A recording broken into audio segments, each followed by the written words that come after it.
Celtic Football Club is more than a successful team from Glasgow. It is a club whose identity has always been tied to place, community, and history.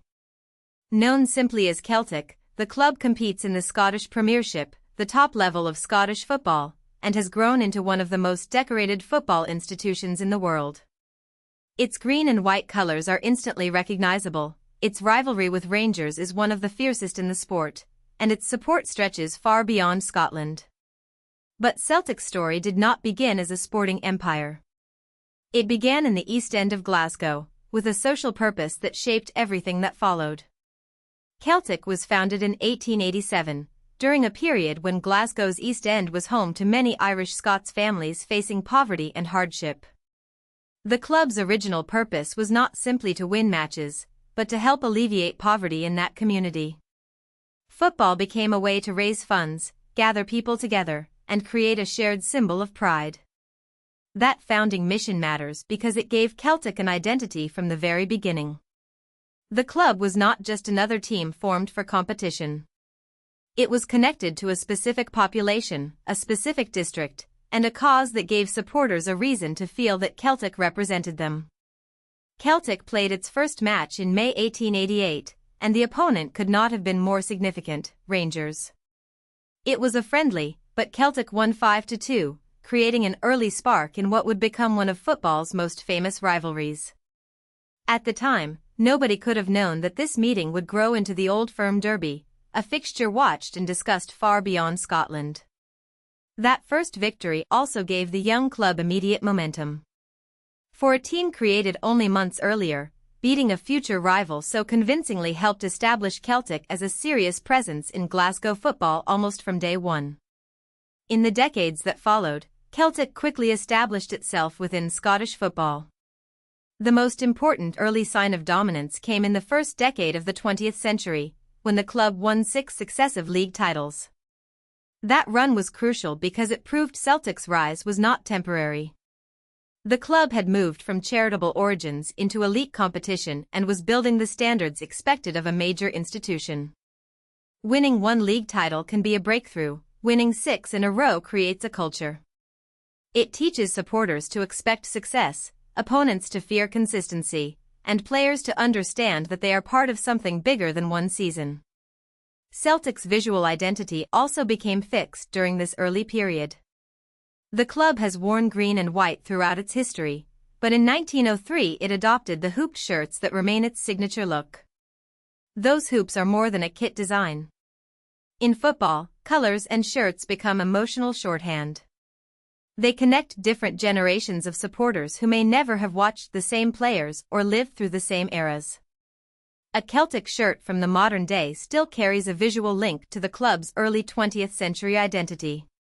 That continuity helps explain why the hoops are among the most recognizable images in British and European football. The greatest era in Celtic's history came under manager Jock Stein in the 1960s and 1970s. During that period, Celtic won 9 consecutive league titles, a run that turned domestic strength into legend. Sustained dominance over 9 seasons requires more than a few gifted players. It demands organization, discipline, tactical clarity, and the ability to refresh motivation year after year. For supporters, this era became a golden age.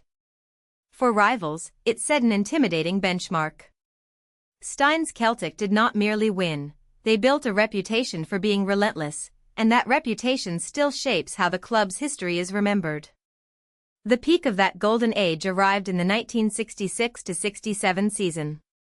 Celtic did something no British club had done before, they won the European Cup. That achievement alone would have made the season historic, but Celtic did not stop there. They also won the Scottish League Championship, the Scottish Cup, the League Cup, and the Glasgow Cup. It was a complete sweep, both domestically and in Europe.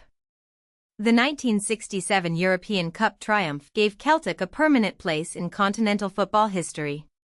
It showed that a Scottish club, built from local roots and community identity, could stand at the very top of European football. Celtic's European story did not end in 1967. The club reached the European Cup final again in 1970, although this time it lost. Decades later, in 2003, Celtic reached the UEFA Cup final, once more finishing as runners-up. These defeats matter because they show that Celtic's European reputation is not based on a single isolated memory. The 1967 win remains the defining moment, but the later finals prove the club repeatedly returned to major continental stages. For supporters, those campaigns created new memories, new heartbreaks, and new proof that Celtic's ambitions have always reached beyond Scotland. Domestically, Celtic's trophy record is extraordinary. As of May 2026, the club has won 122 major honours, placing it among only 7 clubs in the world to have won more than 100 trophies. That total is described as the most of any European club and the second most in the world. Celtic has won the Scottish League Championship a record 56 times, most recently in 2025-26. It has also won the Scottish Cup a record 43 times and the Scottish League Cup 22 times. These numbers are not just statistics, they represent generations of sustained relevance, from early dominance to modern success. No explanation of Celtic is complete without Rangers. Together, Celtic and Rangers are known as the Old Firm, and their matches are regarded as among the biggest football derbies in the world. The rivalry is fierce because it is sporting, local, historical, and cultural all at once. Glasgow is a city where football identity can run through families and communities, and Old Firm matches carry a pressure that goes far beyond league points. For Celtic, beating Rangers is never just another result. It is a measure of pride, status, and momentum in a rivalry that has helped define Scottish football for well over a century. Celtic's support is one of the major reasons the club's profile extends around the world. In 2003, the fanbase was estimated at around 9 million worldwide, with more than 160 Celtic supporters clubs in over 20 countries. Those numbers reveal how a club rooted in one part of Glasgow became a global community. Supporters clubs allow fans far from Scotland to gather, watch matches, celebrate traditions, and pass the identity on. Celtic's appeal is built not only on trophies, but on belonging. To many fans, following Celtic means joining a story that connects local history with international loyalty. One of the clearest examples of Celtic's supporter culture came at the 2003 UEFA Cup final in Seville. An estimated 80,000 fans travelled for the match, even though Celtic ultimately lost. What stood out was not only the scale of the support, but the behaviour of the fans.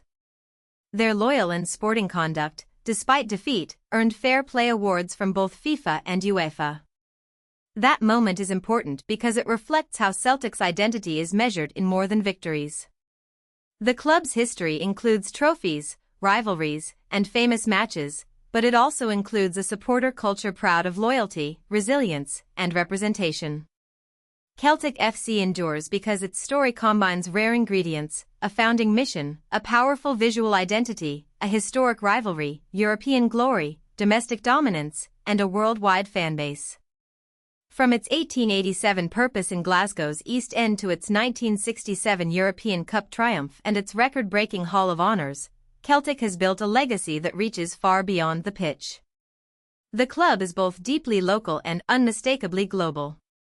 Its green and white hoops carry more than a century of memory, and its supporters continue to make Celtic one of football's most recognizable and emotionally charged institutions. If you found this helpful, please like this video and subscribe for more explainers.